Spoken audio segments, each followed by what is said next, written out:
Web, completamente a mais ouvida da internet. Família Web Rádio e o programa Psicologia em Casa. Apresentação: Enéas Canhadas. Ô, mas que camisa, que blusa bonita essa aí, Inês? Ah, hoje eu tô chique, bem. Hoje eu tô chique. Que você tá chique demais. Tô Essa, chique demais com essa blusa que tem 18 anos, mais ou menos, mas eu tô é. chique, certo? Nossa, essa blusa aí, ó, sabe, ó, Ah. pode doar para mim. Eu já falei para você uma vez. Pode doar. Bom dia, Virgínia. Bom dia, Luiz. Bom Bom dia, dia ouvintes aí. da família Web Rádio. Quem é que está nos ouvindo aí, Luiz? Os Estados Unidos, Virgínia, United States, também estava com nós ontem no Augusto Pinheiro, também São Paulo, Osasco, também a Praia Grande, enfim, tá todo mundo conosco aí e o pessoal de Guarulhos aqui do colégio, Perfeito. Eu certo? espero que eu espero que a pessoal da Praia Grande, pessoal de É. Ubatuba não tenha sofrido muito aí com a ressaca que estavam anunciando, né, Luiz? Depois do ciclone lá, Hum. a previsão era de altas ressacas aí. Me Mas, enfim, parece, me parece que teve aqui também em Guarulhos, mas eu estava falando pro tio aqui que mexe na manutenção. Ué, as plantas tá tudo no lugar, tudo em pezinho. Aí ele falou, meu, você não viu? Eu falei, não, não vi não. Me parece que em Guarulhos aqui também teve uma braba aí, viu? é muito vento, né? Bom, vento nós tivemos aqui também, na É. região mais central, enfim. Só não tem ressaca. Aqui é difícil ressaca, só se for com a adutora da Sabesp, que Não, só agora se deu de. for, se for. Pode ser ressaca alcoólica, Álcool. ou então as ressacas provocadas pelo rompimento das adutoras da Sabesp, né? Uma, uma em Itapecerica, outra na Vila, enfim, na Zona Leste, outra não sei onde, enfim, mas é isso. Enéas, é o seguinte, nós temos várias novelas aí, né? O que tem uma novela, faz 4 anos que tem uma novela que não acaba, não. Qual que é que você está falando? Ah, agora voltou a novela do relógio, da corrente, da pulseira. Voltou tudo de novo isso aí. As novelas estão sobrevivendo de reprise, na É, verdade, porque você né? falou de ressaca e me lembrou a onda que vai e volta, né? Isso Mesma aí. coisa, É fala. como o mar, né? Como canta, como canta Ney Matogrosso, o mar lambe, como é que é? Lambe gostosamente a areia da praia, né? Alguma coisa mais ou menos nesse sentido. Elias, vou fazer uma pergunta rapidinha aqui antes de dar o telefone. Hum, Na sua vida, eu já tive, quando eu era menor, eu tive um obsessor. Tive hum, um moleque que não saía do meu pé e eu evitava, evitava, evitava. Para mim era um obsessor ali, né? Até que houve aí um desentendimento e sumiu o obsessor, nunca mais. Mas era ok. demais, ele achava o rei da cocada branca em cima de mim, era um obsessor. Você já teve um obsessor na sua vida, Enéas? Você sabe que eu não lembro, Luiz. Eu já tive amigos muito queridos, colegas, que estavam sempre comigo, mas eu acho que sempre foi numa boa. Não me lembro, não me Porque, lembro, não. porque na política tem um obsessor que não. Meu Deus do céu. Bom, Enéas, me passa o Aqui, telefone aí. Pode falar, Enéas. não, aquilo ali não é um obsessor, aquilo ali é um chip O chip. instalado na cabeça do Brasil. É louco. Ô, Enéas, Oi? carrapato, né? Também tem um carrapato. É. Tem um monte de bicho que gruda assim, ou não sei o que, Tem, não tem, larga, tem, né? tem, E tem, tem sim. aquele que a gente E o fala. pior é que o carrapato transmite doença, né? Esse que é o pior. E também, né? Tem vezes que a gente fala que não larga o osso, não quer largar o osso, né? Também tem. Legal. Enéas, qual é o telefone e o O tema? telefone é o 11 9 9995 5978. Quantos, 11 99995 5978. quantos anos você tem esse telefone? Já perguntei uma vez para você. Quanto Esse tempo? telefone eu tenho desde que o celular chegou no Brasil. Era o grandão, aquele grandão? Verdade, é aquele que era eles chamavam de tijolar, entendeu? Porque tinha uma bateria monstruosa e Oi, desde né? aquele A lá, gente tinha. a empresa que eu trabalhava, que era a Telesp, estava lançando no Brasil o celular. Foi o primeiro estado, se eu não me engano, o primeiro estado em que o celular chegou e foi vendido para assinantes, né?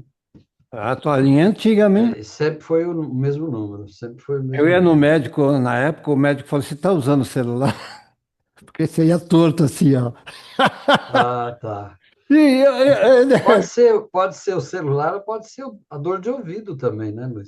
E o bip? E o bip? Lembra do bip? Sim, usei antes o Page, né? O Nossa. Page. Era moda, colocava aquilo lá. Ei, vou te falar. Bom, Inés, nós falamos de tempos bons, coisas boas, algumas coisas, né? É, Sim. nós falamos algumas coisas boas. Bom, qual é o tema aí, Inés? Pois é, acho que você está adivinhando, viu, de perguntar telefone e tal, porque eu quero falar um pouco hoje, Comunicação? não, eu quero trocar umas ideias com os nossos. Na verdade, o que eu vou fazer mesmo é passar algumas informações porque sobre a inteligência artificial, né? Mas eu não sou nem de longe alguém que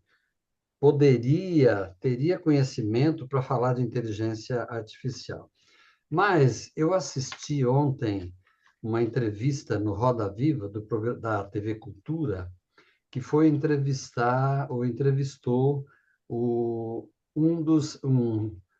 médico neurocientista brasileiro que trabalhou 36 anos em pesquisas nos Estados Unidos. Há mais de 40 anos ele pesquisa a neurociência. Então, ele é um médico, ele é neurocientista, e ele está entre os 4 do mundo que estudam funcionamento do cérebro e capaz de desenvolver aparelhos, né, que são chamados de exoesqueleto. Por quê?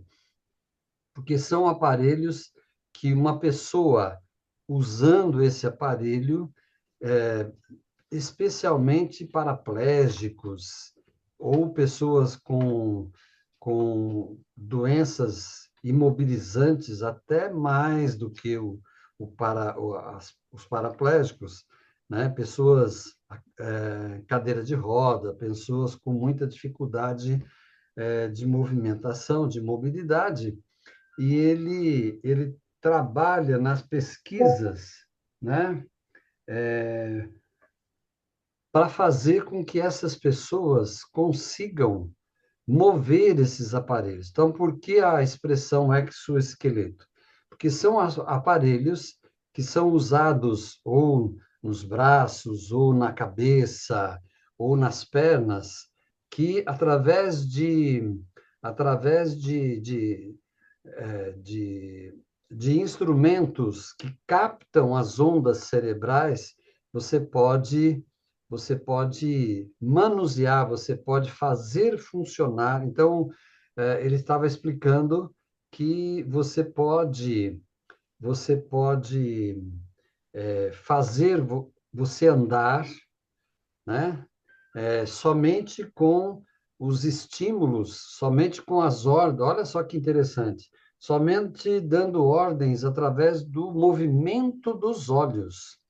Então, com o movimento dos olhos, você pode ordenar que a sua perna obedeça os estímulos, ela obedeça a você, mande os estímulos e você consiga movimentar as pernas, por exemplo, né? Pernas, braços e assim por diante, né? E então é um trabalho maravilhoso, né? Para vocês saberem um pouco melhor o que é que esse cientista brasileiro faz, já já eu vou dizer o nome dele, é, vocês devem estar lembrados na Copa do Mundo de 2014, que foi aqui no Brasil, na abertura da Copa, na cerimônia de abertura da Copa, houve uma cerimônia onde um paraplégico que não andava, né, sem aparelhos, ele conseguiu chutar a bola. Não sei se vocês se lembram dessa cena.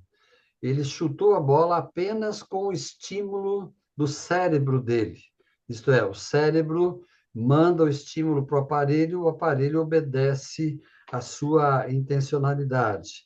Então, este evento na abertura da Copa do Mundo de 2014, ocorrido aqui no Brasil, é, foi uma demonstração do resultado das pesquisas que ele tem feito já há mais de 40 anos.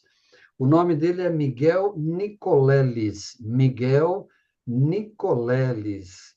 É um cientista, neurocientista, médico, e, e ele tem se preocupado em aprimorar estes aparelhos, né? Aprimorar esta ciência que permite ao ser humano dar ordens com movimentos, às vezes dos olhos, dar ordens ao seu cérebro, ao seu cérebro para comandar o seu corpo, dar ordens apenas com os músculos da testa, esses que a gente pensa que só serve para fazer ruga, né?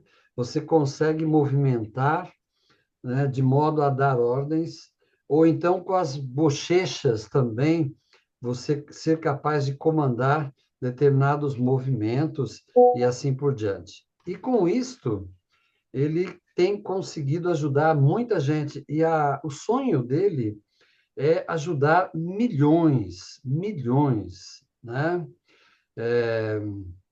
Ele deu alguns números que eu não vou me lembrar de todos agora, né? Mas no Brasil nós temos, se eu não estou enganado, 34 milhões de pessoas que têm dificuldades motoras, que muitas vezes não conseguem ser precisos na sua maneira de movimentar seus membros, seus braços e pernas e assim por diante, né? É, Imagine você que no mundo, quantas pessoas têm essas dificuldades. E o sonho dele é fazer com que esta ciência, ou fazer com que a ciência consiga exatamente ajudar bilhões de seres humanos, né? É, Porque se nós temos esse número alarmante de pessoas com dificuldades, né? Imagine, por exemplo, a China, e ele falou da China também, que é um país com 1,4 bilhão de habitantes, né? Se eu não estou enganado também, o número de pessoas com dificuldades motoras chega a 300 milhões de pessoas, mais do que a população do Brasil, né, que hoje está em torno de 210, 215 milhões, 213 milhões. Então, o sonho dourado dele, dourado é por minha conta, né, mas é conseguir que a ciência ajude o maior número de pessoas, né? E então ele tem trabalhado incansavelmente para aprimorar. E segundo ele, né, essa ciência tem evoluído porque ele se preocupa muito com efeitos colaterais. Isto é, quando há algum tempo, alguns anos atrás, se implantava um chip, né, na, na cabeça da pessoa, né, no crânio da pessoa, né, isso às vezes causava consequências, como, por exemplo, infecções. Às vezes tinha-se que reverter a instalação desse chip e assim por diante. Então, ele tem desenvolvido recursos científicos que não precisa ser tão invasivo, isto é, não precisa exatamente ser implantado no cérebro da pessoa. Isto faz com que os efeitos colaterais sejam muito mais raros, né? E com isto ele está respeitando não somente o ser humano, como respeitando também a sua condição física. Outra coisa muito importante que ele fala, que eu nunca tinha parado para pensar, é que você como cientista, precisa desenvolver recursos que sejam aceitos pelo paciente, né? Então, não é você usar, né, a pessoa que precisa de ajuda como se fosse uma cobaia, ou como se fosse um animal de laboratório, né? Ele, ele diz que um princípio básico do trabalho dele é respeitar aquilo que o paciente quer. Então, ele diz que um indivíduo preso à cadeira de rodas, né, um indivíduo, uma pessoa é, refém de uma paraplegia, né, que só mexe a cabeça, só consegue mexer a cabeça, por exemplo, muitas vezes ele quer é, ampliar um pouco esta mobilidade dele, essa capacidade dele, fazendo coisas muito simples, né? Como, por exemplo, ele conta que, de repente, você vai implantar, né, esse mecanismo no cérebro de alguém, para que ele consiga, por exemplo, controlar a eliminação urinária dele. Apenas voltar a ser capaz de controlar a sua bexiga, o esvaziamento da sua bexiga, né? Enquanto que ele diz exatamente nesses termos, né? Que às vezes o paciente não quer sair correndo, porque ele não andava há muitos anos e sair correndo e andando, né? Às vezes ele quer coisas muito mais simples, né? Coisa capaz de mexer os braços, capaz de mexer as pernas e assim por diante, né? Então, me pareceu, né, uma pessoa que está além de um cientista que pode trazer muitos benefícios e muitos recursos para as pessoas, também respeitar profundamente as pessoas, né? De modo que o seu conhecimento, a sua ciência, possa exatamente auxiliar muita gente e de um modo muito mais respeitador, muito mais respeitador. Outra coisa muito interessante que ele fala na entrevista dele, né, é sobre os animais, porque ele trabalhou durante anos com um grupo de 34 primatas, né, 34 macacos, sem causar aos macacos doenças ou prejudicá-los ou chegar a ponto deles morrerem, né?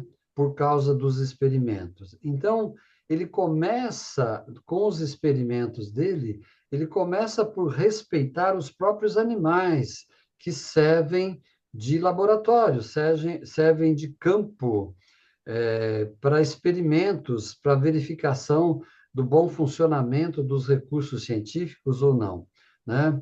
Isso também é uma coisa que nem sempre está inteiramente presente nos experimentos, né? Ele citou um grupo de cientistas que não era da equipe dele, né? Que para fazer experimentos mataram mais de 300 porcos fazendo experimentação.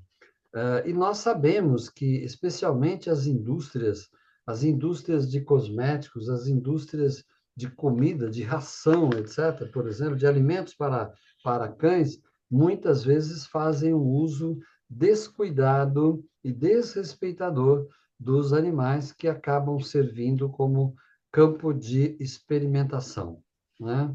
Então, é uma pessoa que procura dar para a ciência um caráter profundamente humano, né? Mesmo nos casos em que está usando a ciência para desenvolver a partir de alguns experimentos feitos com animais, né? E então eu acho que merece, né, respeito, consideração, admiração e, acima de tudo, ele merece ser conhecido, né, pela obra dele, pelo que ele faz. Ele já tem muitos livros escritos. O mais recente livro dele será já está em fase de lançamento, já foi lançado recentemente, que chama Nada Será Como Antes, né? É o nome do livro dele, que esse último livro dele é um livro sobre ficção científica, mas que quase que é uma ficção científica que caminha pelo realismo e pela condição até de ilustrar esse mundo novo que nós tanto falamos, né? Quem tem mais uns aninhos aí a partir da sua data de nascimento, deve ter lido, deve ter conhecido um livro chamado Admirável Mundo Novo. Não é dele, obviamente, mas fala exatamente desse mundo novo que está cada vez mais próximo de nós por conta da evolução, né? Da evolução das ciências, evolução dos meios de comunicação e assim por diante. E ele fala, por que que eu falei que o tema era inteligência artificial, né? Porque em primeiro lugar, ele não chama de inteligência artificial. Ele diz que a inteligência, ela não tem nada de artificial e nem tem nada de inteligência. Aí você vai dizer, nossa, mas como isso? Né? Se todo mundo fala em IA, se fala em inteligência artificial, se fala em, né? Se fala até do risco de, de dominar a raça humana e assim por diante.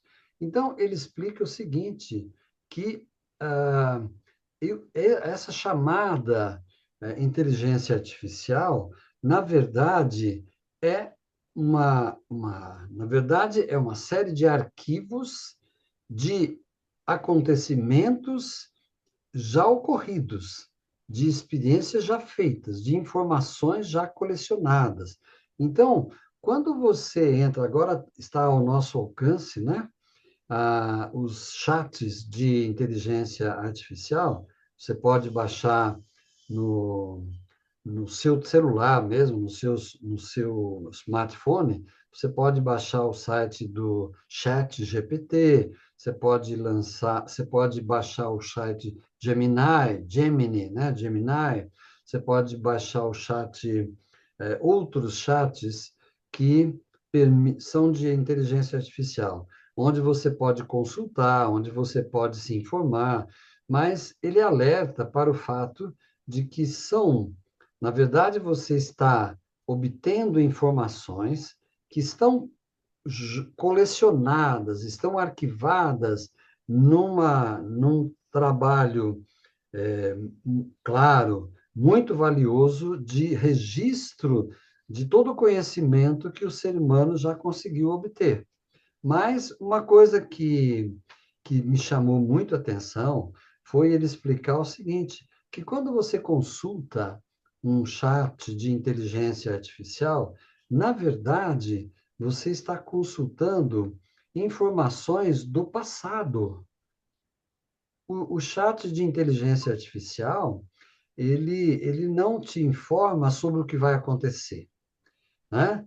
Ele se baseia em informações que são informações estatísticas.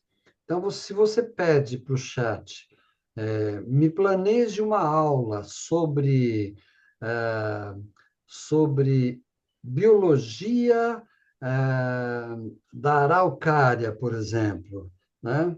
Ele vai te dar todas as informações pedagogicamente ordenadas, né? Organizadas, mas baseado em quê? Baseado nas informações que ele tem arquivadas, né? E isto nem sempre nós ouvimos falar, né?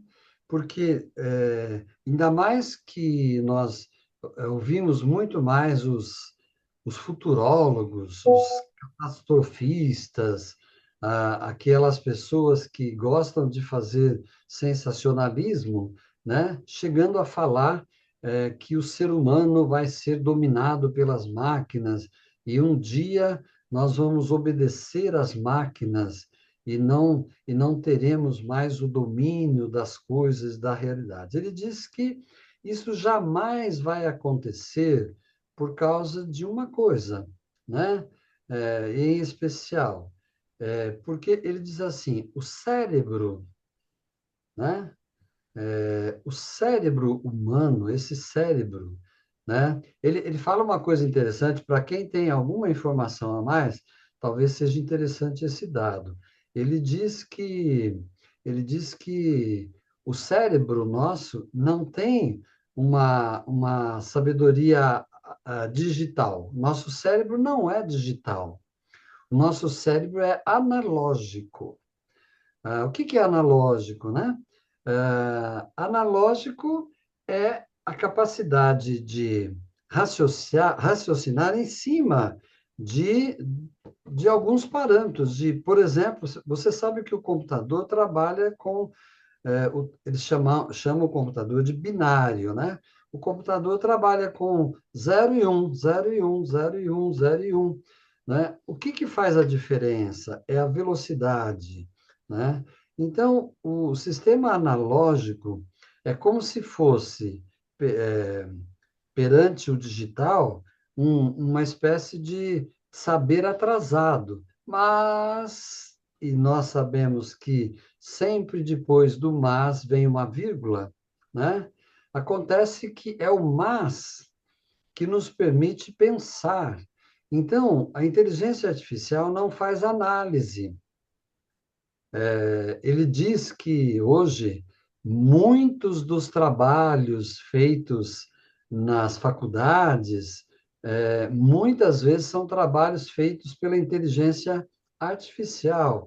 E o que são esses trabalhos?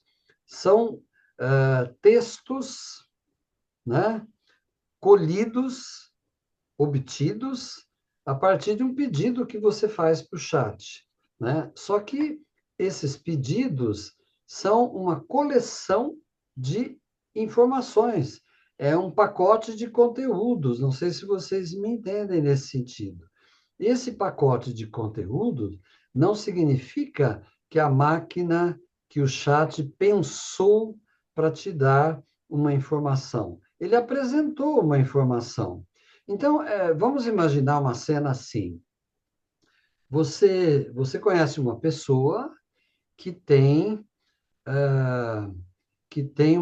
uma grande biblioteca na sua casa. É uma pessoa muito inteligente, que tem aquela biblioteca que ele foi formando depois de muitos anos de pesquisa. Então, hoje ele tem um grande conhecimento, uma grande biblioteca. Aí você chega lá na casa dele, de frente para a biblioteca, e você pede para ele assim, olha, me fale um pouco eh, a, sobre essa mudança climática que nós estamos vivendo. Então, o que é que essa pessoa vai fazer? Ela sabe quais livros ela tem para tratar, que tratam desse assunto. Então, ela vai pegar os livros, vai citar ou vai ler uma parte deste livro, uma parte daquele outro, uma parte daquele outro lá. Então, ela vai te dar, dentro de algum tempo, ela vai te dar uma série de pequenos textos tirados daqueles livros que falam sobre esse assunto, né? Mas a pessoa, um ser humano, é capaz de analisar. né? O ser humano consegue analisar. Então, ele pega dois livros, compara, tira conclusões e ainda pode emitir a opinião dele. Mas uma inteligência artificial não sabe emitir uma opinião. Ela apenas se baseia em dados estatísticos.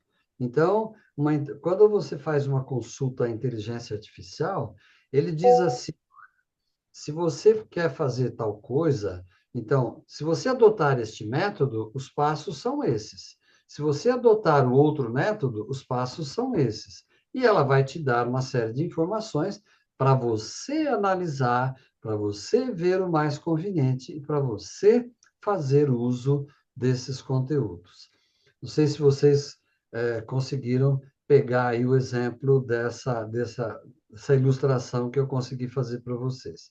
Outro argumento que ele apresenta, que jamais as máquinas, jamais a inteligência artificial vai superar o ser humano, porque ele diz o seguinte, ele diz assim, o cérebro, os cientistas poderão até fazer um cérebro, né, artificial, mas esse cérebro precisa de um corpo. Achei muito relevante essa informação dele. O cérebro precisa de um corpo. Para quê? Para que ele possa fazer todas as funções. Você tem um cérebro, e daí?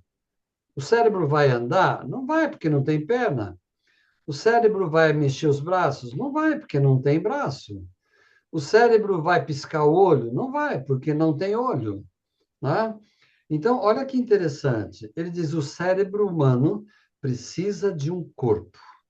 E exatamente por isso que ele tem trabalhado nos experimentos científicos, onde o cérebro está ligado com o aparelho. Então, o aparelho manda um estímulo e o aparelho, através dos gestos, por exemplo, dos olhos, ou por exemplo, do rosto, ou por exemplo, da cabeça, você dá uma ordem para o teu cérebro. Então, você diz assim: eu quero mexer a perna direita. Então, se o teu corpo, né? O teu corpo tem um cérebro, tem um organismo e tem uma perna direita. Então, o cérebro recebe a informação que você manda pela sua intencionalidade, isto é, por você mexer, dizer para ele o que você quer que ele faça, e o cérebro, então, vai ordenar para a sua perna direita mexer. Quando o médico faz um teste, por exemplo, da volta de uma anestesia, que o médico diz assim: mexa a perna direita, ou mexa o pé direito, ou mexa o pé esquerdo, o médico está fazendo exatamente isso. Só que você está vivo inteiramente ali, então o médico é que faz o papel do gesto, do seu rosto. Você, então, ouve o médico, para mexer a perna direita. Então, você dá ordem para a sua perna direita e a perna direita mexe, ou o pé direito mexe, e assim por diante. Então, quando a pessoa perde, por algum acidente ou por alguma doença, ela perde essa conexão, olha que interessante, o cérebro continua atendendo às tuas ordens se você tiver um aparelho que se comunica com ele, né? Então, você passa a dar a ordem para o cérebro e aí o cérebro, então, manda para o teu corpo, que antes, por algum acidente, não recebia mais essa informação, né?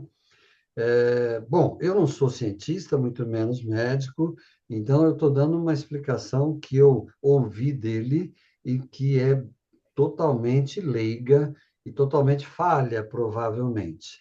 Mas só para tentar passar para vocês um pouco desse avanço da neurociência, que é capaz de restabelecer, de devolver ao ser humano algumas capacidades, algumas competências que ele passou na entrevista dele. Achei muito relevante isso que ele fala. Ele diz que jamais, jamais a máquina vai saber, né, pensar, vai saber, vai ter sensibilidade, vai ter sentimento, A máquina vai sempre cada vez melhor reunir fatos, reunir informações para dar para você informações comparativas ou estatísticas e assim por diante. Então, ele diz mesmo que nem sequer o nome de inteligência, e muito menos artificial, é correto nessa. Mas não importa, né? É um nome que pegou, né? E não sei se vocês já ouviram, a inteligência artificial, na verdade, já existe desde a década de 70, mas ela foi sendo aprimorada com o aperfeiçoamento e a modernização dos computadores, isto é, das máquinas, né, de computação, hoje capaz de reunirem muito mais informações, mais dados, cada vez mais, com cada vez mais capacidade. Você veja que hoje você não precisa ter no seu celular todas as informações que você tem da sua vida, das coisas que você faz, da profissão que você exerce. Você pode mandar para a nuvem, como se diz, né? E o que é a nuvem? A nuvem é um computador que guarda todas as informações. Então, são os chamados supercomputadores que reúnem as informações que o ser humano está acumulando, né? Então, tem grandes centrais nos Estados Unidos, tem grandes centrais na China, tem grandes centrais em outros países que, na verdade, constituem a nuvem, né, interligadas todas pela, pela internet, por esses recursos, né? Cabos submarinos que levam informações de um país para o outro e assim por diante, né? E última ideia que eu quero passar para vocês, né, que é a seguinte: ele fez experimentos, né, em que ele comprovou que, por exemplo, você pega o chefe da família, né? O O Ernesto, che- você falou Oi? o chefe da família. Ah, Eu acho que vai cair aí a transmissão, mas vamos voltar? O que que você acha? quantos, quantos instantes tem? 1 minuto. Quantos? 1 minuto? Se tem tempo para voltar, a gente volta, porque nós estamos ainda com 15 minutos ainda para meio-dia. Eu tenho tempo para voltar, mas não todo